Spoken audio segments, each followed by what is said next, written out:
नमस्कार. मराठमोळी जीवन चॅनलमध्ये तुमचं सगळ्यांचं मनापासून खूप खूप स्वागत. मकर संक्रांत अगदी 2 दिवसावरती आलेली आहे आणि संक्रांतीला आपण हळदी कुंकू करत असतो. अशा वेळेस आपल्या घरी आपण हळदी कुंकासाठी महिलांना पाहुण्यांना बोलवत असतो. झटपट असा आणि पोटभरीचा नाश्ता आपल्याला काहीतरी बनवायचा असतो, तर तुम्ही इथे वडापावचा सहज विचार करू शकता. पटकन होतो, सगळ्यांना आवडीचा पण असतो आणि अगदी पोटभरीचा म्हटलं ना तरी असतो. तर आज आपण अगदी झटपट हाताने पीठ न खालवता वडापाव कसा बनवायचा ही रेसिपी बघणार आहे. तर चला पटकन ही रेसिपीकडे वळूया. 1 किलो इथे बटाटे घेतलेले. बटाटे स्वच्छ धुवून पाण्यामध्ये घालून थोड्या वेळ ठेवलं होतं. त्यानंतर ना कुकर घेतलेला आहे. कुकरमध्ये बटाटे बुडतील एवढंच पाणी घालून घेतलेले. आता आपण वडापाव करताना बटाटे जास्त गाळ होईपर्यंत किंवा उकलेपर्यंत शिजवायचा नाही, तर थोडासा असा कडक ठेवायचा, म्हणजे भाजी चिकट होत नाही. बटाटे उकडायला लावलेले. आता आपण हाताने पीठ खालवणार नाही, कारण घरी पाहुण्यांची हळदी कुंकाला ये जा असते महिलांची.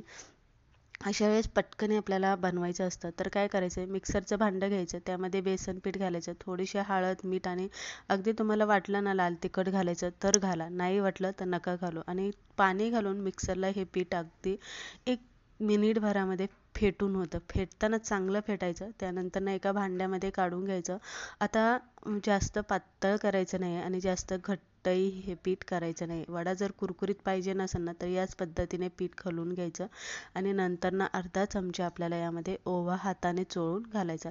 पीठ साईडला झाकून ठेवायचं. आता आपण भाजीसाठी ठेचा बनवून घेणार आहे. हिरव्या मिरच्या भरपूर घेतलेले, भरपूर आलं घेतलेले, भरपूर लसूण पाकळ्या घेतलेल्या आहे.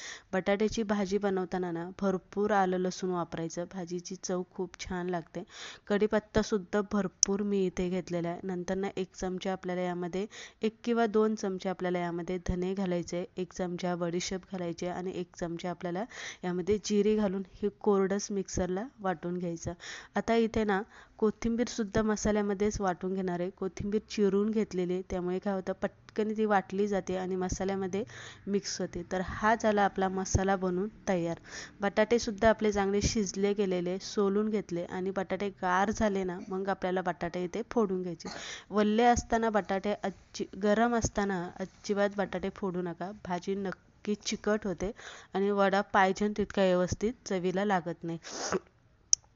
आता काय करायचं आहे, बटाटा आपल्याला एकदम बारीक करून घ्यायचा आहे, म्हणजे जसं आपण पुरण करतो ना अगदी तसं बारीक केलं ना तरी चालेल. आता कढईमध्ये तेल गरम केलेलं आहे. हळद हिंग आणि कढीपत्ता घालून घेतलेला आहे. जिरी मोहरी घातलेली आहे. तडतडलं ना की त्यामध्ये केलेलं वाटण यामध्ये घालायचं आणि वाटण चांगलं परतून घ्यायचं. अजिबात कच्चं ठेवायचं नाही, चांगलं असं तेल सुटलं पाहिजे त्यामधनं, असं आपल्याला ते परतून घ्यायचं. थोडासा कलर बदलतो चांगलं परतल्याच्या नंतरनं. सगळ्यात शेवटी 1 चमचा मी मीठ घालून घेतलेलं आहे. मीठ ना अंदाजानुसार आपल्या चवीने घालत जायचे, एकदमच घालू नका, नाही तर भाजी खारट होईल. आता मसाला चांगला परतून घेतलेला आहे. त्यानंतर ना आता यामध्ये बटाट्याची फोडून घेतलेली भाजी आपल्याला यामध्ये घालून घ्यायची. भाजी घातली की भाजी आपल्याला चांगली हलवून घ्यायची. मसाल्यामध्ये भाजी व्यवस्थित मिक्स करून घ्यायची. मॅचरचा वापर करा वाटलं तर परत एकदा, आणि मग भाजी व्यवस्थित मसाला त्यामध्ये व्यवस्थित मुरतो आणि भाजी व्यवस्थित बारीक होते. तर भाजी व्यवस्थित हलवून घेतलेली, हलवून घेतली ना की लगेच भाजी आपल्याला काढायची नाही. आता काय करायचे, तर आपल्याला वरनं झाकण ठेवायचं आणि 5 मिनिटभर वाफेवरती भाजी आपल्याला परतून घ्यायची, म्हणजे मसाला चांगला बटाट्यामध्ये मुरला जातो. तर इथे 5 मिनिटानंतर ना तुम्ही बघू शकताय छान अशी भाजी वाफवली गेलेली आहे, परतली गेलेली आहे. आता काय करायचं आहे, भाजी आपल्याला एका ताटामध्ये काढून घ्यायची. ताटामध्ये काढून घ्यायची आणि पूर्ण अशी गार होऊन द्यायची. गरम असताना ना वडे बनवू नका, भाजी गरम असताना ओलसर असते आणि त्यामुळे काय होतं ना, वडे आपले कुरकुरीत होत नाही. भाजी गार करायला ठेवलेले तोपर्यंत आपण ना हिरवी चटणी इथे करून घेणार आहे. थोडेसे 2-4 आल्याचे तुकडे, 2-3 हिरव्या मिरच्या, 2-3 लसूण पाकळ्या घेतलेल्या आहे, 1 छोटी वाटी फुटाणा डाळ घेतलेली आणि भरपूर कोथिंबीर आणि कढीपत्ता आणि पुदिना यामध्ये घालायचा. 1 किंवा 2 चमचे साखर घालायची आणि मीठ घालून आपल्याला पाणी घालून ही हिरवी चटणी इथे वाटून घ्यायची. वडापावची हिरवी चटणी आपली इथे वाटून तयार झाली. आता ही चटणी ना तुम्ही अगदी समोसा, कटलेट्स बरोबर सुद्धा अशीच बनवू शकता. तर चटणी आपली ही वाटून तयार झालेली आहे. त्यानंतर आपली भाजी आता गार झालेली आहे. भाजी व्यवस्थित खालीवर करून घ्यायची आणि मिक्स परत एकदा करून घ्यायची, कारण गार करायला ठेवलेली असते ना तर भाजी वरनं सुकली जाते आणि थोडीशी ती कडक होते, म्हणून भाजी परत एकदा हलवून घ्यायची आणि नंतर ना याचे वडे आपल्याला बनवून घ्यायचे. आता तुम्हाला वडे किती मोठे बनवायचे किंवा किती छोटे बनवायचे त्यानुसार तुम्ही इथे भाजीचं छोट्या छोट्या गोळ्या बनवून वडे इथे बनवू शकता.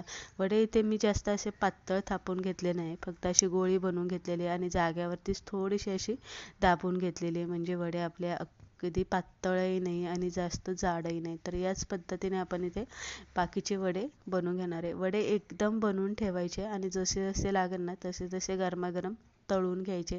एकदम तळून ठेवू नका, वडे नरम पडतात थोड्या वेळाने आणि नंतर गार झाले की वडे तेल सोडतात, म्हणून जसे जसे लागेल ना तसं तसं तळून घ्यायचे. पण वडे सगळे तुम्ही इथे बनवून ठेवू शकता. आता वडे आपण तळून घेणार आहे. थोडंसं तेल पिठामध्ये घातलेलं आहे, गरम तेल घालायचं म्हणजे वडे कुरकुरीत होतात आणि तेलकट होत नाही. गरम तेलामध्ये आपल्याला वडे तळून घ्यायचे. वडे थोडेसे तळले गेले आणि उलटे केले की गॅस मिडियम करायचा आणि अगदी कुरकुरीतपणा येईपर्यंत थोडा वेळ आपल्याला हे वडे इथे तळून घ्यायचे. सोनेरी कलर येईपर्यंत वडा चांगला तळून घ्यायचा, म्हणजे वडा लवकर नरम पडत नाही आणि चांगला कुरकुरीत होतो. बघू शकता, झाला की नाही आपला गाडीवरती बनवतो अगदी तसा परफेक्ट वड्याचं टेक्स्चर आलेलं आहे. वडा फुटलेला नाही आहे आणि दुसरी गोष्ट म्हणजे वडा तेलकट नाही आहे आणि छान असा कुरकुरीत झालेला आहे. आता काय करणार आहे आपण, वडापावच आता डायरेक्ट बनवून घेणार आहे.